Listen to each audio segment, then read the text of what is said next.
Hai, Assalamualaikum warahmatullahi wabarakatuh. Waalaikumsalam warahmatullahi wabarakatuh. Apa kabar teman-teman semua? Selamat datang di channel kita, KTS Kita tidak sendiri. Seperti biasa, di setiap episodenya kita akan mendengarkan atau membawakan satu kisah dari satu sosok yang mana kita temui, dan juga cerita ini bersudut pandang dari sosok tersebut. Untuk episode kali ini, kita akan bercerita tentang apa atau siapa nih Teh? Tentang seorang ibu muda asal Belanda yang kematiannya sangat tragis. Dia itu disemen di dalam tembok. Disemen di dalam tembok, dikubur hidup-hidup. Tahun berapa? Nggak kelihatan sih tahunnya. Oke, perbelandaan lagi nih. Tapi sebelum kita mulai ke ceritanya, teman-teman jangan lupa untuk subscribe dan juga klik tombol loncengnya agar kalian tidak ketinggalan untuk episode menarik lainnya. Langsung saja kita terapkan adegan per adegan di imajinasi kalian.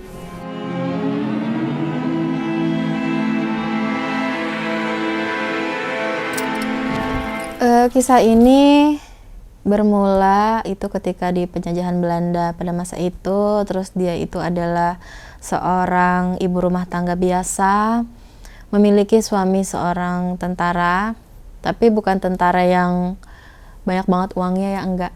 Pokoknya gajinya tuh ya cukup lah buat keluarganya, dan dia tuh adalah seorang ibu muda. Jadi sebenarnya belum pernah memiliki anak nih kejadian ini tuh. Jadi awal pernikahan mereka itu di bulan September. Nah di bulan Januari tuh gadis ini tuh akhirnya hamil. Nah perempuan Belanda ini namanya Anok. Anok. Jadi kalau misalnya ejaannya tuh A-N-O-U-K, itu bahasa Belanda ya kayaknya ya. Jadi itu nama orang Belanda untuk perempuan tuh, si Anok ini tuh namanya lumrah banget. Mungkin kalau di orang Indonesia mungkin Wati ya. Pasaran berarti ya? Iya, si Anok nih. Anok ini sangat suka tradisi Indonesia, terutama Jawa Barat. Dia tuh amat sangat menyukai tentang cerita-cerita wayang dan juga jaipongan. Sampai belajar nih si Anok tuh Tentang itu? Iya, belajar. Jadi setiap ada pertunjukan wayang dia selalu datang. Dan akhirnya cinlok sama salah satu dalangnya. Tapi itu kondisi udah nikah? Udah nikah. Oh, istilahnya selingkuh. Selingkuh. Jadi dia tuh selingkuh ternyata. Padahal itu dia belum 1 tahun pernikahan. Hitungannya tuh baru gak sih? Di akhir tahun baru itu berarti bulan Desember ya, jangan September, Oktober, November, Desember. Nah Desember ini dia tuh menyatakan perasaannya kepada si dalang. Anaknya duluan? Iya, jadi bukan dalangnya. Nah si dalangnya ini ternyata sudah memiliki istri. Si dalang ini memiliki satu buah hati ya, laki-laki. Itu nggak kelihatan namanya siapa. Dan istrinya adalah seorang juru tari. Sebenarnya perkenalannya Anok dengan dalang ini tuh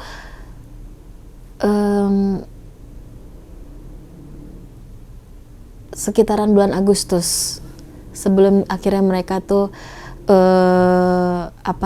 saling dekat tuh, Agustus tuh Anok tuh bertemu dengan si dalang ini karena dikenalin sama istrinya dalang yang sebagai juru tari ini, mengenalkan bahwa ini ada nona Belanda mau belajar tentang kesenian Jawa Barat. Diterima dengan diterima dengan sukacita. Terus Anok itu diajarin masakan khas Indonesia, karena Anok ini bukan dari kalangan bangsawan Belanda, jadi dia juga nggak terlalu yang sombong gitu, enggak. benar-benar membumi bersama para kaum pribumi. Tapi ternyata saat akhirnya berjumpa di bulan Agustus ini, perasaannya tuh malah kok dia tuh jadi kayak malah tertarik sama laki-laki pribumi gitu, berkulit eksotis katanya. Aku suka karena kulitnya tuh nggak pucat. Terus aku melihat ada wibawa di sana. Terus dalang ini tuh sangat wangi. Jadi itu yang selalu diingat sama Anok. Tapi itu buat suaminya Anok sendiri, apakah emang sering meninggalkan Anok untuk bertugas? Enggak juga. Jadi dia tuh nggak yang sepadat itu ya. Maksudnya kalau kursus tuh buat tari ya, kalau misalnya dia mau dia datang. Jadi nggak ada di katakanlah les ya. Maksudnya di les ini tuh nggak di hari Senin, Selasa, Rabu gitu, Kamis, Jumatnya enggak gitu, enggak. Itu mah semaunya aja gitu. Kapan aja tuh pasti bakal dilatih. Suaminya ini tipikal yang kurang peduli akan penampilan.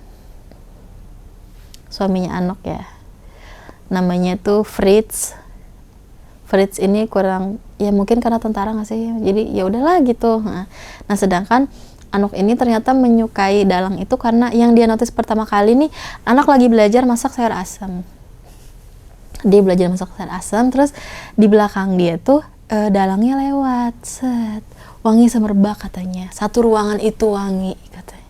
Jadi dia tuh selalu keingetan sama harum tubuhnya si Dalang. Berarti dia itu suka cowok yang berseka lah ya istilahnya. Terus Dalangnya nih ya kan tinggi besar badannya. Terus dia punya kumis yang sampai melingkar gitu, tebel, dan masih muda. Terus di rumah pun dia tetap dandan. Namanya tuh Ki Wongso. Jadi sebenarnya Dalang ini tuh punya darah Jawa. Terus dia tuh menikah dengan istrinya yang orang Sunda dan menetaplah akhirnya di tanah Sunda. Ki Wongso ini gak kelihatan sama sekali punya ketertarikan ke Anok. Orangnya cuek, tapi dia tuh harmonis banget sama istrinya. Tapi Anok itu gimana ya, jadi dia tuh sebenarnya nggak maksud buat ngancurin rumah tangganya Dalang ini dengan istrinya tuh enggak. Tapi beberapa kali Anok tuh ke gap sama Dalang itu lagi ngeliatin dia. Nanti pas udah ngecek langsung. Jadi Dalangnya tuh kayaknya perempuan ini tuh tapi si Dalangnya tuh nggak yang kepedean buat apa sih perempuan ini suka sama aku tuh, enggak.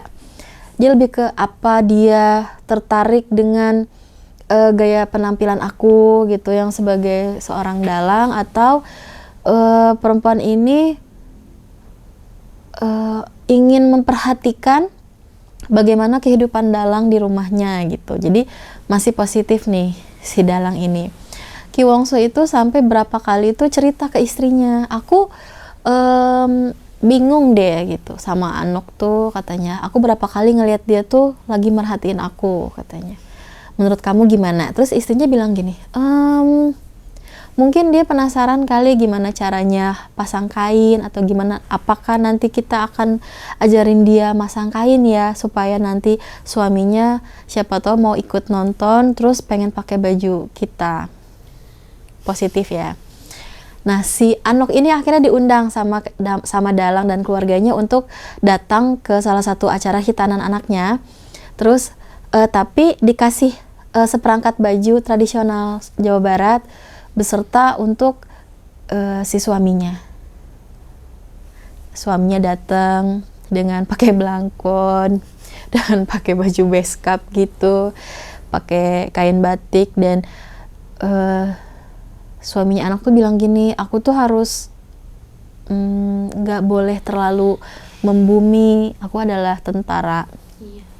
Ini akan jadi suatu ancaman. Terus kata Anok, tolong sekali aja, sekali nggak apa-apa sekali, katanya. Jadi ya udahlah, diturutin nih akhirnya. Datanglah, mau karena emang si Fritz ini tuh membangun rumah tangga tuh emang atas dasar perasaan. Tapi emang mereka saling suka untuk menikah atau dijodohkan? Gak ada yang dijodohin, sebenarnya saling suka dan mereka tuh pacaran gitu sebelumnya. Cuma nggak tahu kenapa goyahnya tuh bener-bener terombang-ambing banget gitu pada saat ngelihat Dalang ini. Terus kan si Dalang ini kan duduk bersebelahan sama istrinya, di tengah-tengahnya tuh anaknya kan. Si Anok tuh kayak jealous, ngelihat kedekatan itu dia jealous, katanya aku lebih cocok di situ. Terus akhirnya dia tuh ngobrol sama semua sinden yang ada di situ, gimana sih caranya supaya bisa nyinden kayak kamu. Terus kata sindennya, nanti ikut aja lah hari ini gitu, disebutin itu ada latihan untuk jadi sinden. Akhirnya nih dari yang tadinya seminggu tuh cuma 2 kali sampai ke akhirnya seminggu bisa 4-5 kali. Yang penting hari Sabtu Minggu dia ada di rumah karena suaminya ada di rumah. Acara sinden dia datang, benar-benar datang dan pakai kebaya warna pink magenta pula, kembang hitam. Dia datang ke sana, terus merayu lah semua sindennya, ajak aku dong. Akhirnya di salah satu pentas nih dia izin sama suaminya buat, aku mau pentas. Emang kamu udah bisa? Enggak, tapi aku bakal ikut. Ya udah. Jadi si Anok ini ada di tengah-tengah para sinden yang lagi mentas. Tapi dia tuh nggak kebagian buat nyanyi, udah aja kayak figuran di tengah-tengah. Saking dia pengen deket sama dalangnya. Terus Ki Wongso ini akhirnya notice, dia akhirnya nyamperin si Anok, terus dia bilang, Anok, kamu nggak apa-apa, nggak dibayar? Oh iya nggak apa-apa, saya suka kok kayak gini. Oh iya, terima kasih sudah mau belajar tentang adat istiadat negeri kami, kata si dalangnya. Iya, terus mereka tuh jalan. Jadi ngobrolnya tuh sambil jalan tapi pelan-pelan. Nah, posisi si Dalang itu tangannya di belakang. Jadi kayak gini lah gitu. Kan makin gimana ya si Anok itu kayak gitu. Terus dia pura-pura kesandung batu, padahal nggak ada batu di situ. Gitu. Suwe. Klise sekali. Dia pura-pura kesandung, terus ditolongin lah sama si dalangnya, tapi nggak pakai 2 tangan, cuma 1 tangan aja gini. Awas jatuh gitu, kayak gitu. Terus si anaknya tuh kayak, ya ampun dipegang kayak gitu. Akhirnya dia pulang nih, nyampe rumah nih, ini suaminya udah tidur, ini dia udah ganti baju piyama gitu, kayak gaun putih gitu ya. Terus itu ngebayangin kayak, ya ampun. Nah, Anok itu mengakui kalau semalaman itu dia mikirin si Dalang dan akhirnya memimpikan adegan ranjang dengan si Ki Wongso ini, dengan Dalang ini. Ya Allah, kecintaan banget, itu mah kecintaan. Terus dia bangun, terus senyum-senyum, terus suaminya sampai nanya kayak, kenapa sih kok apa dibilangnya ya, sumringah ya? Kenapa kok sumringah sekali? Terus dia bilang, nggak apa-apa, aku happy gitu. Udah beres nih, suaminya berangkat. Suaminya sebelum berangkat tuh nanya, hari ini ada kegiatan enggak, kata dia. Oh ya udah, katanya. Suaminya berangkat, terus dia mikir kayak, kayaknya nggak kuat ya kalau misalnya sehari nggak ketemu. Jadi akhirnya tuh dia langsung ganti baju, nggak mandi, dia langsung ganti baju ke rumah Sanggar itu lagi. Dalang ini tuh lagi nggak ada di rumah, dia lagi belanja kulit untuk kebutuhan pentasnya dia kan. Berat hati kan akhirnya, kata yaudahlah nggak apa-apa di sini aja. Nah akhirnya tuh dia tuh nanya-nanya ke istrinya kayak, kapan sih kamu nikahnya, berapa lama kamu menikah, terus kenapa kamu bisa ketemu sama dia, kayak gitu-gitu. Pokoknya klise ya, maksudnya pertanyaan-pertanyaan kepo dari Anok ini. Terus istrinya tuh nyeritain dengan sumringah gitu, ceritain, oh iya aku tuh dulu gitu. Nah Anok tuh kayak, oh dia tuh suka cewek yang kayak gitu, oh dia tuh begini, oh dia tuh suka makanan ini. Nah akhirnya Anok itu minta belajar bikin sayur lodeh karena itu ternyata kesukaan dari si Dalang. Ya Allah. Dari sayur asem ke sayur lodeh. Ki Dalang pulang di jam 3 sore. Terus Anok tuh langsung nyamperin dia, bukan istrinya, dia langsung nyamperin terus bilang, saya tadi abis belajar bikin sayur lodeh, kalau misalnya bersedia mau coba nggak? Terus si Dalangnya tuh kayak, oh iya terima kasih cina. Terus dia tetap nyari istrinya, dia panggil istrinya, terus istrinya keluar, terus ini tadi aku ajarin ini, oh iya, akhirnya makan tuh mereka bertiga. Dia makan bertiga, terus si Anok ini sangat kecentilan, Cegil. dia tuh selalu mandang mukanya Dalang, dan di situ istrinya tuh mulai ngerasa keganggu. Dia bilang, Anok, ini udah sore, kayaknya kamu harus pulang. Oh iya, aku takut suami aku pulang. Pas dia pulang tuh akhirnya suaminya udah ada di rumah duluan, dan suaminya murka. Dari mana? Pokoknya kayak gitulah. Kan udah janji nggak keluar hari ini. Pokoknya si Anok ini dengan beribu cara untuk bersilat lidah lah. Akhirnya suaminya tuh oh ya udah gitu. Tapi dia tetap masih teringat bayang-bayang dari si Dalang ini. Sangat-sangat jatuh cinta ya si Anoknya tuh. Sampai-sampai setiap hari tuh dia mimpiin si Dalang. Dia udah nyoba, aku nggak mau kesana ah. Siapa tahu kalau nggak ketemu, udah nggak mimpiin lagi. Ternyata walaupun dia udah 3 hari nggak kesana, dia tetap mimpiin. Akhirnya dia buka pintu kan, mau keluar. Pas dia buka pintu, ada Dalang di teras rumahnya, lagi duduk. Ini bayangan? Enggak, ini asli. Ngapain? Terus si Anok langsung kayak, dia langsung rapi-rapi bajunya, rapi-rapi rambut kayak gitu dia. Terus akhirnya dia nyamperin kayak, ada apa? Terus si Dalangnya senyum. Iya silakan duduk, kata si Dalangnya, padahal itu rumahnya si Anok. Akhirnya dia duduk. Terus Dalangnya bilang, aku tahu kamu suka sama aku. Terus Anoknya langsung kayak, iya memang, sudah beberapa bulan.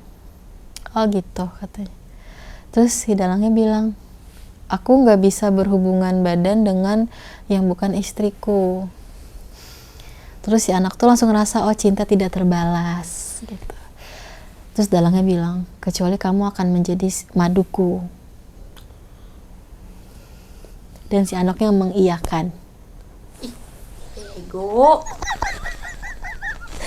Terus ngobrol-ngobrol bikin janji kapan bisa ketemu bareng, nanti diadakanlah acara pernikahan siri itu. Terus Anok bilang, kasih aku waktu untuk menceraikan suamiku. Terus Dalangnya bilang, aku nggak peduli, yang penting kamu bisa membagi waktu dengan adil. Jadi si Dalangnya poligami, si Anoknya poliandri. Mantap. Udah tuh mereka tuh nikah diam-diam, tapi diam-diamnya mereka tuh mereka mengundang orang juga. Dan semua sinden itu juga datang. Semua turut serta berpartisipasi. Itu jadi istrinya sakit banget sih. Dan istrinya di rumah nggak tahu apa-apa, dan suaminya juga lagi di markasnya gitu ya, markas militernya. Pada saat malam pernikahan nih, itu perdana untuk Anok itu nggak pulang ke rumah kan. Biasanya kan selama ini dia keluar pagi atau keluar siang, sore udah pulang. Dan itu perdana, dan suaminya tuh sampai nggak bisa tidur. Kenapa kok nggak ada kabarnya, kemana. Dan akhirnya suaminya tuh besok paginya nyari ke tempat Anok biasa datang itu, yang kayak sanggar itu. Terus istrinya bilang, oh Anok nggak ada di sini. Oh iya, terus pas dia udah pulang lagi ke rumahnya, dia lihat Anok lagi di rumah. Terus dia tanya, kamu habis dari mana? Oh iya, aku habis perjalanan ke rumah ibuku. Oh, lain kali kalau misalnya mau nginep, itu kabari dulu, kayak gitu-gitulah. Aku kan jadi khawatir. Terus si Anoknya tuh iya katanya. Hal itu tuh terus berlangsung tanpa kecurigaan. Jadi sebelum si Anok mau nginep tuh si Anok tuh udah izin sama suaminya, aku pergi ya 2 hari, aku pergi ya 1 hari. Dan itu tuh selalu terjadi. Suaminya tuh kayak tipikal yang, oh aku sangat percaya sama kamu 100%. Apapun yang terjadi kamu gak mungkin aneh-aneh kali ya gitu. Kalau istrinya juga, kalau istrinya Dalang tuh udah terbiasa ditinggal. Karena kan yang namanya juga tokoh ya, maksudnya dia juga kan biasa menghadiri acara-acara Dalang yang lain kayak gitu, jadi udah biasa buat istrinya. Ternyata mereka tuh sudah mempersiapkan rumah, jadi rumahnya rumah panggung gitu untuk pertemuan mereka. Sampai akhirnya si anak itu mengandung. Anak si Dalang? Iya, di bulan Januari itu. Kenapa dia pede bilang ini anaknya Dalang? Karena sama suaminya itu baru 2 kali berhubungan, itu pun di awal pernikahan. Kok bisa? Karena langsung jatuh cinta sama Dalang. Jadi itu selalu nolak. Setiap suaminya si Fritz ini ngajak berhubungan tuh dia selalu nolak. Ih, Anok dosa.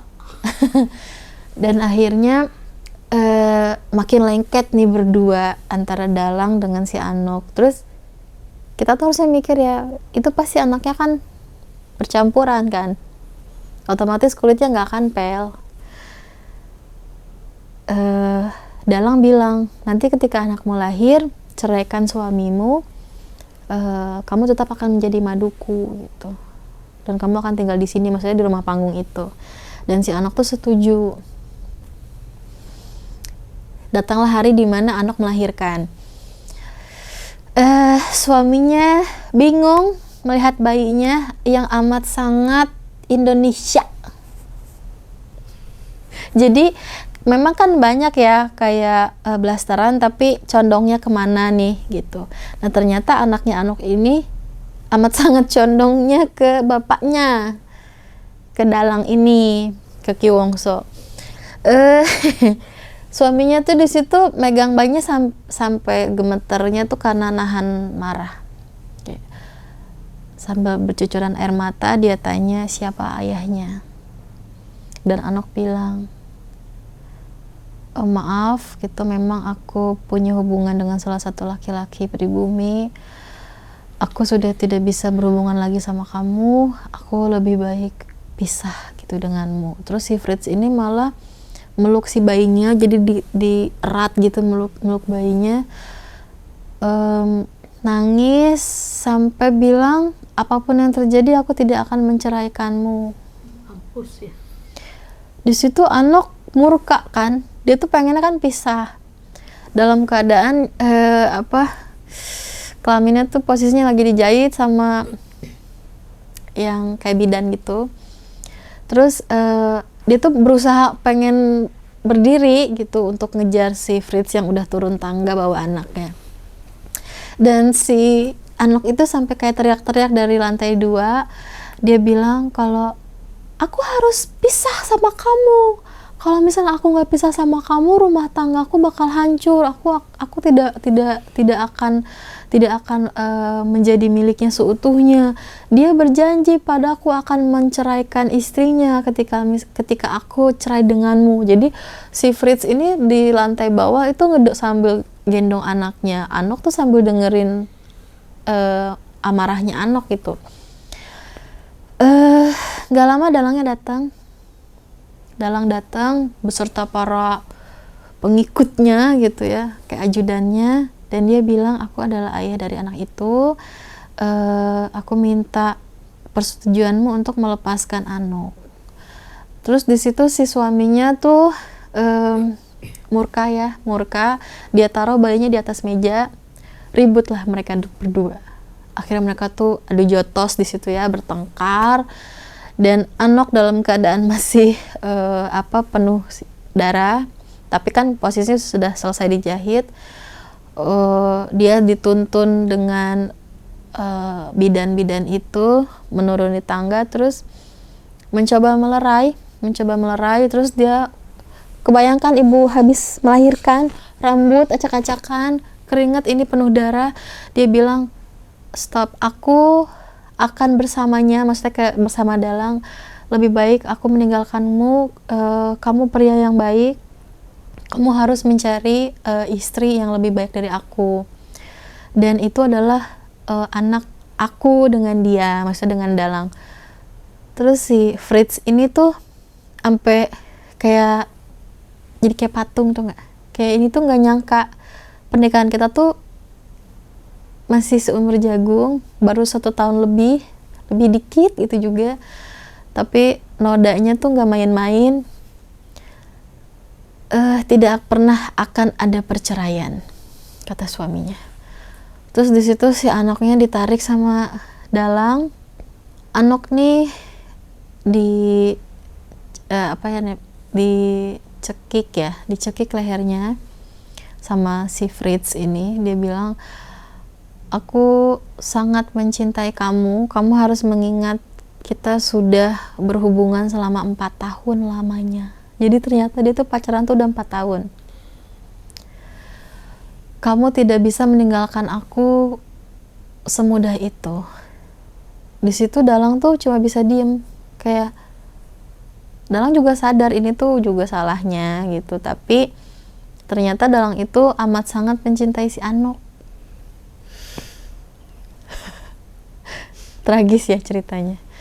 Si bayi ini diambil sama bidan keluar dari rumah tanpa sepengetahuan mereka bertiga.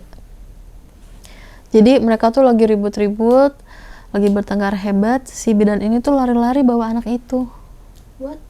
Nggak tahu. Apakah diculik? Diculik masuknya. Di situ baru sadar si ajudan-ajudan dari Dalangnya. Jadi dari Ki Wongso ini ajudannya tuh langsung kayak, oh itu gak ada, itu bayi ini begini kayak gitu. Akhirnya mereka tuh lari-lari ngejar. Kebetulan di belakang rumah panggung ini tuh adalah hutan, jadi lumayan sulit untuk menemukan si bidan ini. Di situ si Dalang ini tuh curiga bahwa ini adalah akal-akalan dari istri pertamanya. Si Dalangnya curiga ke situ, kayak kok bisa-bisanya bayi yang lagi nangis di atas meja ini terus dia bawa gitu aja, terus tiba-tiba kayak menghilang gitu. Sedangkan larinya perempuan seberapa cepat gitu, kecuali memang sudah disiapkan kuda misalnya, atau sudah disiapkan delman kayak gitu. Nah, semua orang di situ dari yang tadinya bertengkar hebat tiba-tiba langsung terdiam, sepi, hening. Dalang itu langsung berangkat beserta Anok dan juga Fritz menuju ke rumahnya Dalang. Ternyata di sana di bagian pekarangan rumah Dalang yang luas itu udah terhampar kain hitam. Dan juga kayak meja, dan anaknya Anok ada di atas meja itu. Jadi feelingnya dari si Dalang ini tuh benar, ini tuh adalah campur tangan dari istri pertamanya. Anok di situ lari kan nyamperin ke bayinya. Sebelum mau diambil udah udah di gendong duluan ya sama si istri pertamanya. Dia bilang, tidak akan pernah engkau bisa menyentuh anakmu sendiri. Terus si Anoknya tuh kayak bingung mau ngapain gitu. Terus, kalau kamu maju 1 langkah ke si Dalangnya, aku akan putar kepala bayinya. Terus si Dalangnya tuh kayak, jangan pernah berniat untuk bermacam-macam dengan anakku. Jadi si anak dari Anok ini tuh perempuan. Jadi kan kalau misalnya itu baik-baik aja tuh, si Dalang tuh mikirnya akan jadi sepasang. Anak dari istri pertamanya laki-laki, anak dari istri keduanya perempuan, ini akan jadi bagus katanya. Tapi Fritz gegabah. Dia narik tangan siapa Anok untuk mundur. Ternyata langkahnya dia itu bikin marah si istri pertama. Tangan si bayi dipelintir ke sana. Terus si Fritz, hah? Dia langsung bingung. Terus si Anoknya langsung jerit. Itu Dalang dari posisi berdiri dia langsung tiba-tiba jatuh gitu, kayak tenang, jangan lakukan apapun gitu. Terus si Anoknya bingung, si Fritznya bingung, kayak mundur. Akhirnya disuruh mundur kan. Semua orang yang ada di situ itu tuh minta mereka bertiga itu untuk jangan terlalu dekat gitu sama istri pertamanya. Dan akhirnya si Dalang ini membujuk si istrinya, tapi posisinya nggak ada yang melangkah ya, maksudnya masih di posisi jatuh. Dia tuh berusaha membujuk istrinya dengan pakai bahasa Sundanya amat sangat halus banget, sampai gue juga emang nggak bisa ya ngucapinnya. Intinya kayak gini, maafin aku, hal ini harus terjadi sama kamu atas rasa sakit kamu, aku minta maaf, tapi aku memang tidak bisa melepaskan Anok, bahkan anak kita. Maksudnya tuh anaknya yang laki-laki itu. Jangan pernah berpikir aku akan meninggalkan kamu karena kamu adalah nadi aku, katanya. Aku hanya tidak mampu untuk menahan rasa kepada Anok gitu. Aku mencintai kalian berdua. Nah, si istrinya kan makin murka ya ngedenger kayak gitu. Terus si bayinya itu kan jerit-jeritan kan, nangis karena kesakitan. Terus dipegang lah ubun-ubunnya yang masih lembek itu kan. Ditekan ubun-ubunannya tuh. Di situ si Anoknya udah jerit-jerit. Dan akhirnya Dalangnya pasrah. Terus akhirnya Dalangnya maju. Ini meja, itu istri pertamanya, ini Dalang. Terus dia bilang, mau kamu apakan? Aku akan membuat kamu merasakan sakit, katanya. Iya, mau kamu apakan? Aku makan, katanya. Nah, si Dalangnya ketawa. Jangan macam-macam, kata Dalang. Aku nggak macam-macam. Kamu yang duluan. Kalau misalnya aku sakit, kamu pun harus sakit. Itu pun ngomongnya udah lemes si istri pertamanya juga. Ya dia kan juga punya anak kecil, dia juga tahu rasanya tuh kayak gimana. Tapi Anok ini tuh malah teriak-teriak lagi, dan dia bilang, pantas saja Dalang sangat mencintai aku. Itu akan menjadi memperkeruh suasana kan. Nah, istri pertamanya namanya Indayu. Indah, katanya. Indah, simpan bayi itu, tolong aku dengarkan aku gitu. Aku akan selalu bersama Indah, katanya. Jadi bukan Indah ya, Indayu gitu. Aku akan selalu bersama Indah. Terus si Indah ini tuh udah kayak ketutup ya mata hatinya, udah gelap mata. Dan tangan bayinya yang posisinya apa ya namanya, udah nggak ini lagi, gimana ya namanya. Nah, itu tuh diangkat sama si Indahnya, terus digigit bagian jarinya sampai putus, karena kan masih lembek ya. Itu keadaan hidup kan. Iya, dan anaknya tuh nangis jerit-jerit. Agak lain emang. Terus dia bilang, kamu pikir aku nggak tahu dengan pernikahan kamu? Kamu pikir aku tidak mendengar berita dan desas-desus? Kamu pikir aku selama ini bodoh melihat kedekatan kalian berdua? Aku tahu dari pertama kali Anok mendekati kamu. Mampus. Si Anoknya cuma bisa nangis, tapi terguling-guling, dia tuh guling-gulingan. Badannya udah penuh, udah gimana ya, pokoknya udah bisa kebayang ya keadaannya Anok. Dan Fritz tuh cuma kayak, ini hal yang kamu mulai, kamu harus menerima gitu. Dia ngomong ke si Anok. Dan di posisi itu Dalang mencoba menarik tangannya Indah, dan Indah malah makin menggila. Dia angkat si bayinya, tangan ininya dia dipegang, maksudnya tangannya Indah ini dipegang sama si dalangnya. Indah mengangkat bayinya, jadi gini nih posisinya, jadi ini bayi nih dia gini, jadi berusaha lah gitu, berusaha untuk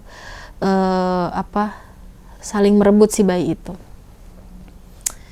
Dan pas saat diangkat tepat di ujung hidungnya si Indah, diperas bagaikan jemuran gitu ya, bagaikan kain basah gitu diperas. Terus ya Anok dari yang masih posisi kayak gini minta untuk dilepaskan gitu, anaknya langsung kayak, oh ya udah gitu, aku telah kehilangan anakku. Kayaknya bayinya prematur ya, kecil ya. Iya. Coba kalau bayi gede, gak mungkin tuh kayak gini. Bayinya langsung dilempar sama Indah. Terus Indah itu langsung ditarik sama dalang masuk ke dalam rumahnya, dikunci. Terus dia narik tangannya Anok meninggalkan Fritz. Terus dalang ini menceraikan Anok. Dia bilang, dengan kejadian ini aku sudah tidak bisa bersamamu. Aku sudah berjanji kepada Indah gitu. Kalaupun kita akan dilanjut, hal ini akan menjadi lebih buruk untuk kedepannya gitu. Nah si Anok ini kan jadi depresi ya, kayak udah kehilangan anak dengan cara yang tragis, terus kehilangan suami yang dia sayang, dan akhirnya dia hanya memiliki si Fritz, orang yang sebenarnya baik banget si Fritz ini, tapi karena kelakuannya si Anok jadi kayak gimana ya rumah tangganya tuh. Terus si Anok itu juga jadi ngerasa kayak Fritz itu bukanlah belahan jiwanya, tapi lagi-lagi Fritz itu mengulurkan tangannya untuk tetap menerima Anok menjadi istrinya, dan akhirnya mereka pulang. 1 minggu Anok itu diurus sama Fritz dengan kayak dimandikan, terus disuapin makan kayak gitu, pokoknya tetap diurus. Apalagi pada saat kejadian itu kan dia kayak melawan rasa sakitnya seorang ibu gitu, jadi dia tetap lari-lari padahal itu kan baru ngelahirin banget. Nah setelah kejadian itu baru kerasa badan itu sangat remuk, katanya badan aku tuh sakit-sakit. Fritz ini makin menggila, jadi makin membuat si Anok ini tuh jadi kayak pusing, kayak setiap hari tuh kayak, kamu cinta sama aku, kamu cinta sama aku gitu, tapi ngomongnya tuh dengan kasar gitu, kasar, dan itu tuh menyakiti gitu. Jadi kalau nggak dijawab tuh dia mukul, dan kadang melempar barang gitu ke badannya Anok. Terus Anok tuh jadi kayak, tunggu aku sembuh, aku akan lari dari sini. Nah pada saat Anok ngomong kayak gitu, Fritz ini gelap mata. Jadi di Belanda itu sudah terbiasa kalau dapur itu ada ruangan kecil banget, kayak gudang tapi kecil banget, kayak berapa kali berapa aja gitu ya, pokoknya cuma seginilah lebarnya, itu untuk menyimpan bahan makanan. Si Anok ini dimasukkanlah ke dalam ruangan itu, terus dia itu naro kayak seperti papan, tapi itu hanya tingginya tuh hanya selehernya Anok di situ. Terus ditimpa lagi dengan kayak lemari kacanya, posisinya kan itu kan besar, jadi lemari kacanya itu bukan berhadapan gini, tapi posisinya miring. Nah jadi kan otomatis Anok itu ada di dalam situ kan. Nah itu Anok itu dari yang teriak, nangis, marah-marah, mukul-mukul sampai ke nggak ada suaranya. Nah itu udah 2 hari dari kejadian Anok dimasukkan ke dalam ruangan itu, dan akhirnya dikeluarin nih sama Fritz. Jadi si lemari ini dikeluarin, terus si papan ini dikeluarin, dan Anok tuh ternyata nggak meninggal, dia cuma lemas, terus dia pingsan, dehidrasi karena kekurangan air dan juga pengap ya, jadi nggak ada udara gitu. Fritz itu bikin kayak tangga untuk naik ke atas loteng. Tangganya itu terbuat dari besi kecil. Nah si Anok ini diikat ke situ. Jadi sebenarnya bukan dibikin pada saat kejadian ya. Jadi pada saat membangun rumah itu memang si tangga ini sudah ada. Nah, tapi Anok itu nggak bisa ke atas karena itu ruangannya sangat gelap. Terus di atas ini tuh juga digembok. Jadi otomatis dia nggak bisa lari kemana-mana pada masa dia lagi disekap. Nah udah gitu si Anok ini posisinya berdiri kayak kayak gini nih berdiri, tapi semua badan dia tuh diikat ke disangkut-sangkutin gitu loh ke si tangga besinya. Jadi sampai ke leher di situ. Nah si Fritz ini bawa beberapa potong bambu buat dia pasang gitu, jadi kayak jeruji ya, jadi kayak penjara gitu. Terus dia pasang lagi kawat, terus di situ dia lempar semen. Jadi berember-ember dia lempar di situ. Jadi kalau bisa dibilang dikubur hidup-hidup betul, karena posisinya Anok ini tidak sadarkan diri ya, bukan meninggal. Pada saat semen ini udah sampai ke pinggang, Anoknya baru sadar kalau dia tuh sedang ditimbun dengan semen. Di situ Anoknya nggak marah, lebih ke minta maaf atas apa yang sudah terjadi gitu. Dan mereka tuh ternyata teman masa kecil. Jadi pada masa si Fritznya itu melempar semua semen yang ada di embernya, itu Fritz udah biasa aja gitu ngobrol sama si Anok, kayak, kamu inget nggak dulu kita datang ke satu acara ini, sambil sak gitu. Tapi si Anoknya tuh udah nangis ya, sambil nangis, kamu inget nggak ini? Ya aku ingat, kamu dengan si ini, terus kamu begini sampai ke sini, tinggal kepalanya aja. Katanya gini, kamu yang menghancurkan kita, katanya. Aku tahu, katanya. Kebayangkan memori mereka tuh lagi diputar-putar di situ kan. Berikan salam kepada ibumu, katanya. Bibi amat sangat baik kepadaku, dia selalu menyiapkan aku sup labu, katanya. Katakan juga padanya, bukan aku jahat padamu, hanya saja aku tidak rela memberikanmu kepada orang lain. Lebih baik kamu di sini bersama denganku selamanya. Aku tidak akan pindah dari rumah ini. Terus si Anok bilang, beri aku satu ciuman terakhir. Dan itu tuh nggak bisa karena ini tuh udah ada bambu, dan ini tuh ada kawat. Jadi mereka tuh cuma kayak gitu aja gitu. Ya itu say goodbye terakhir. Akhirnya dia ditimbun lagi kepalanya terus. Jadi setiap hari Fritz itu ngecek sudah kering atau belumnya tuh memasukkan kayak pensil ke dalam semen itu. Jadi ditusukkan ke dalam, terus dicek, oh masih basah, nanti tutup lagi sama semen, begitu terus. Dan itu tuh mereka ya abadilah ya cintanya Fritz tuh. Soalnya Fritz tuh sampai akhir hayatnya katanya tuh tidak menikah lagi. Gitu ceritanya. Wah, kasihan. Terus marah juga sih. Semua kejadian ini kan memang berawal dari si Anoknya. Karena dia tergoda dengan rumput tetangga. Ketampanan. Iya, dia tidak bersyukur dia sudah mempunyai Fritz ya, yang sangat baik. Buat teman-teman yang sudah menonton, terima kasih. Seru kan episode kali ini? Episode yang lain juga seru, jadi pastikan untuk menonton episode lainnya ya. Buat yang mau meninggalkan komen, boleh tulis saja di kolom komentar. Jangan lupa untuk like, share, dan juga subscribe channel kita. Sampai jumpa di episode selanjutnya. Bye!